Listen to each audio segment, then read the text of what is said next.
এখন আমরা শিখব কোথায় দি ব্যবহার করতে হয়। তো দেখো, কোথায় দি ব্যবহার করবে সেটির জন্য আমি একটি 4 লাইনের কবিতা লিখেছি, যে কবিতার মাধ্যমে সহজেই আমরা মনে রাখতে পারবো যে আর্টিকেল টপিকসটিতে কোথায় দি ব্যবহার করতে হয়। তো দেখো, দ্বীপপুঞ্জ ধর্ম, সাগর আর নদী, সংবাদপত্র সিনেট, কোর্ট আর জাতি, বিখ্যাত নাম স্মৃতিসৌধ, পরিচিত ব্যক্তি আর বস্তু, জাহাজ, সংগঠন, প্রতিষ্ঠান আর ঋতু।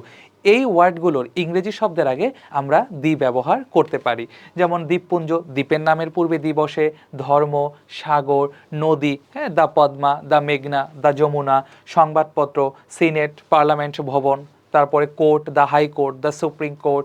জাতি, বিখ্যাত নাম, স্মৃতিসৌধ, পরিচিত ব্যক্তি, বস্তু, the chair, the table, the pen, জাহাজ, সংগঠন, প্রতিষ্ঠান, ঋতু। এই ওয়ার্ডগুলোর পূর্বে কিন্তু আমরা সহজেই দি ব্যবহার করতে পারি।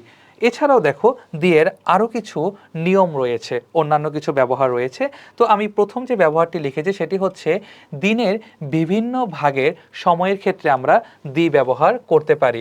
আমাদের দিনের বিভিন্ন ভাগের সময়ের ক্ষেত্রে আমরা দি ব্যবহার করতে পারি। তো একটু দেখো, এই জায়গাটা আমরা একটু হাইলাইট করে দিচ্ছি। ওকে, তো এখানে যেমন আমরা লিখেছি ইন দ্য মর্নিং, তারপরে হচ্ছে ইন দ্য ইভিনিং, তারপরে ইন দ্য আফটারনুন, অর্থাৎ দিনের বিভিন্ন ভাগ যেটাকে বোঝায়, সেক্ষেত্রে আমরা দি ব্যবহার করতে পারি। অ্যাজেক্টিভের সুপারলেটিভ ডিগ্রির পূর্বে আমরা দি ব্যবহার করতে পারি। ওকে, যেমন he is one of the largest and most spectacular parliament buildings in the world. তো এখানে যে লার্জেস্ট রয়েছে, এসটি বা ইএসটি যুক্ত শব্দ, এগুলো হচ্ছে সুপারলেটিভ ডিগ্রি এবং এর পূর্বে আমরা দি ব্যবহার করতে পারি। তারপরে 3 নম্বর যে নিয়মটি রয়েছে, দেখো, পেশা, পদবি, উপাধির পূর্বে দি বসে। যেমন দ্য আর্মি, তারপর হচ্ছে দ্য প্রিন্সিপাল ইত্যাদি। পরবর্তী দেখো, এরপরে 4 নম্বরে যে নিয়মটি রয়েছে, ক্রমিক সংখ্যার অবস্থান নির্দেশ করতে এদের পূর্বে আমরা দি ব্যবহার করতে পারি। যেমন the first, the second, the third ইত্যাদি।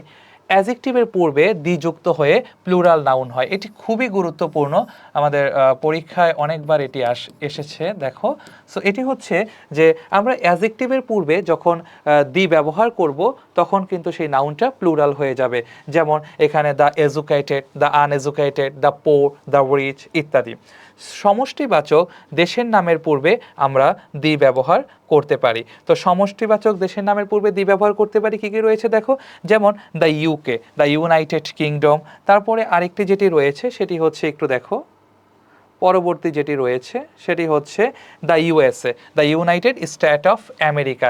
আর এই দেশের অর্থাৎ সমষ্টিবাচক দেশের নামগুলোর পূর্বে আমরা সহজেই দি ব্যবহার করতে পারি।